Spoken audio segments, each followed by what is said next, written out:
Hey everyone, how's it going? I thought today I would do yet another tag.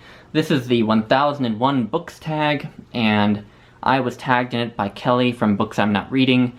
It was created by Miss Reads a Lot, and I will leave a link to both of their videos. And this is a tag kind of based around Miss Reads a Lot's 1001 reading project. She's reading a list of 1001 books you must read before you die, which I actually own. The version of that series that is on 1001 paintings you must see before you die. But I'm not ever going to see the 1001 paintings in there. But anyway, so it's a bunch of random questions centered around the number 1001. Starting with 1001 lists. Do you follow any book lists? It can be prize lists or a challenge like the Rory Gilmore challenge. I do not. I used to be big into lists because I was very interested in becoming well-read and that sort of thing. And now I feel like after a few years of learning about, the literary canon and being on BookTube and reading a lot myself, I kind of know the canon that I'm interested in, and so I don't really need book lists in my life all that much. So no, there are none that I follow. The second prompt here is 1001 books. Approximately how many physical books do you currently own? How many ebooks? I have not counted how many books I own in a while, and I don't want to because it would take a long time. Because for my age, I'm 27 years old, I own too many books. I probably own somewhere between 700 and 900 at this point. The last time I counted, it was just over 600 that I owned. And I know I've acquired a good number more since then. So I'm going to say that I own at least 700, but possibly as many as 900. And just to give you some idea, so you can see how many books I have, I will insert here a little video clip of my collection, which is in my bedroom. So if you'll excuse the messiness around here, those are just some notes from a book, but right here, this is all poetry. And then starting at the top of this shelf is the last of the poetry. And then you go into fiction down here. And then this is up here, the continuation of fiction. Then we get down into plays down there. More plays up here. You can see all the Shakespeare. Then we get to some religious texts. And then we have memoirs, autobiographies, and biographies. And we get into my big non-fiction collection. And then, of course, there is the excess. So if there's any surefire sign that I own too many books, it is the fact that a chunk of my collection is sitting in piles on the floor. But then we also have this shelf over here, which is sort of a miscellany of things that don't quite fit anywhere. So there's some reference books, some collections of essays, some encyclopedias, and then some art books at the bottom there. So yeah, anyway, that's kind of my collection for your viewing pleasure. So anyway, that should give you some idea of how many books I own. Again, it's probably too many for my age, and really that wasn't even all the books, because there are some books that I have out and about because I'm reading them or looking through them. So anyway, that's how many books I own approximately. Next prompt is 1001 books read. Approximately how many books have you read in your lifetime? Do you keep track? I technically can't know for certain how many books I've read over my lifetime because I didn't have Goodreads until, I believe, 2015. And so any books that I read before 2015, I remember through my memory. But I tried to add as many books as possible that I know I had read before 2015 when I first joined Goodreads. And so I'm just going to give you the number of books that I have marked as read on Goodreads as an approximation of how many I've read. And it's 704, which for being 27 isn't half bad. And I've only been a devoted reader for about 6 years probably now. I think I became a devoted reader in around 2015, 2016. So I haven't even been a devoted reader for that long. So I feel like 700 for that long a time, or short a time, is a pretty good number. So that's how many books I've read. Next prompt is 1001 Arabian Nights. Have you read any stories from the Arabian Nights? Do you have a favorite? If you haven't read it, do you want to? To be honest, the closest I've ever come to reading the Arabian Nights is listening to Rimsky-Korsakov's Scheherazade, which I do love. It's a great piece of music, but it hasn't necessarily ever gotten me super motivated to read the Arabian Nights. I feel like the Arabian Nights is one of those classics that I will read in like 10 years at some point. It certainly has been influential, including on some writers who I'm very interested in, like Goethe, I think, was very influenced by the Arabian Nights. So it's on my radar as something that would be cool to read at some point in the future, but I can't say as it's much of a priority right now. Next prompt is 1001 Flavors. Do you have a favorite food or flavor? Well, I've said this before, I'm not a food connoisseur, I'm not a foodie, I'm not big into trying new foods, I don't eat exotic foods, I don't go out to new restaurants. I have a very simple palate, even though I love eating. So my favorite flavor is really boring, or my favorite food, I should say, is very boring, and it's pizza. New York style pizza is preferable, but I will eat Chicago style pizza in a pinch. I just love pizza, because I'm from New York, so of course I do.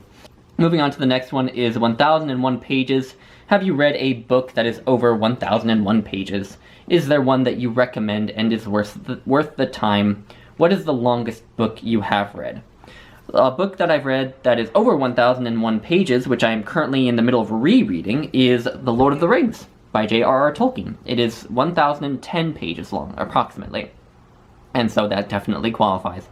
But the longest book that I've read, and I didn't count it as my 1001 book because it just felt like cheating, but the longest book I've read is the Bible. I mean, the Bible is like 2,000 pages long. I mean, anyone who's read the Bible, that should be their answer. There aren't many books that are that long. And the Bible is even like double and triple columned too, so really if it were printed like a normal book, it would probably be like 4,000 pages. So the Bible is by far the longest book I have ever read. Not because I'm religious, but just because I find it interesting as a work of literature, and I really enjoy reading it despite not being religious. So the 1001 page book and the Bible is the longest book. Next prompt is 1001 Buckets. Do you have a non-bookish bucket list? What is one thing on the list?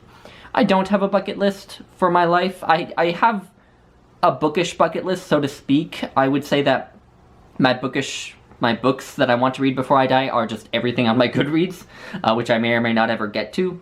But in terms of my life and what I want to do in my life, I don't have a bucket list.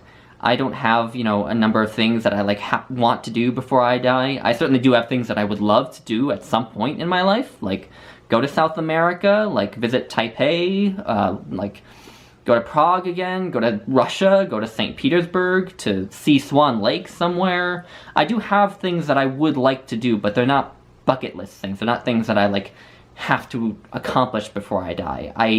I don't think in that big a span in my life. I just think, this year, what can I do that would be interesting, and I pick what I pick, and lately that has tended to be going to national parks with my mom, and that's been great. But no, I don't really have a bucket list. So, sorry for boring answer, but that's my response. Next one is 1001 Numbers. Do you have a lucky number? Is there a story behind it? I don't have a lucky number, sorry. I don't really understand lucky numbers. I have never had one, sorry. Next one is 1001 Authors. Do you have a favorite author and or genre? Favorite author is, as I've said many times on my channel, Samuel Beckett, who is just a once-in-a-lifetime kind of writer. He is just brilliant, he is funny, he is dark, he is comic, he is tragic, he is eloquent, he is everything I want a writer to be. He's just fantastic. And in terms of a favorite genre, I don't think I do, unless you want to count nonfiction as a genre. The closest I could come to a genre that I have a particular love for would be memoir. I do really love memoirs, but that's not to say that I read a ton of memoirs. In fact, this past year I haven't read very many memoirs at all. But it is a genre that I feel like I'm a little bit of a connoisseur of. But, you know, in terms of fiction, you know, I do tend towards classics and famous pieces of literary fiction, but I also do read the occasional piece of genre fiction. Really, I think what matters for me is the book, not the genre, right? So I think any answer I could come up with for a favorite genre would be a little bit disingenuous, because I am a pretty eclectic reader. You know, I'll try lots of different things, and I don't necessarily dive too deeply in any one genre. Even memoir, there are a lot of memoirs I haven't read, obviously. So any answer I could come up with would be disingenuous, because I'm such an eclectic reader. I like to read a wide variety of things. So not really. Alright, next is 1001 activities. Do you have a favorite outdoor activity? Yes, it's running, followed closely by biking. And I haven't gone biking in a long time, just because in order to get a good amount of exercise while biking, you kind of need to do it for like 2 or 3 hours. Whereas with running, you can get a really good workout in like a half hour or 40 minutes. And so I do a lot more running now than I do biking. And I haven't gone on a bike ride in years, unfortunately, even though I do still love it. But running is something that I really fell in love with during the pandemic, because I used to get most of my exercise through going to the ice rink and figure skating. I was a figure skater for 15 years, and it used to be that I would go and get my exercise through that. But then the pandemic started, and going to the ice rink wasn't really practical anymore, and I haven't plucked up the courage to go even since I've gotten vaccinated. And so what I did in the meantime was I picked up running, and I started to really, really love it. I used to hate running. I used to just really dislike it, but something just clicked as I started to run more and more, and now I really, really enjoy it, especially when it's cool out like it is now. So yeah, running, followed closely by biking. Next prompt is 1001 book clubs. Not a prompt, but a question for the comments. Should I start a 1001 book club with a month for a read-along? And I think this is a question for you to answer for Miss Reads-A-Lot herself. So, you know, let her know if you want that in the comments, and she will act accordingly. But yeah, so it's, I guess, a little bit of a survey on her part. I don't know. Next prompt is 10 plus 1 friends. Tag some friends. And I'm going to tag 4 people. I'm going to go ahead and tag Jennifer Brooks, Tori from Hufflepuff Discovery, Aaron Facer, and Untitled.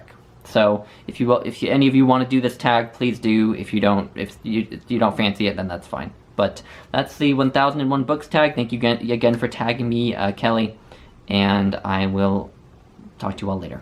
Bye.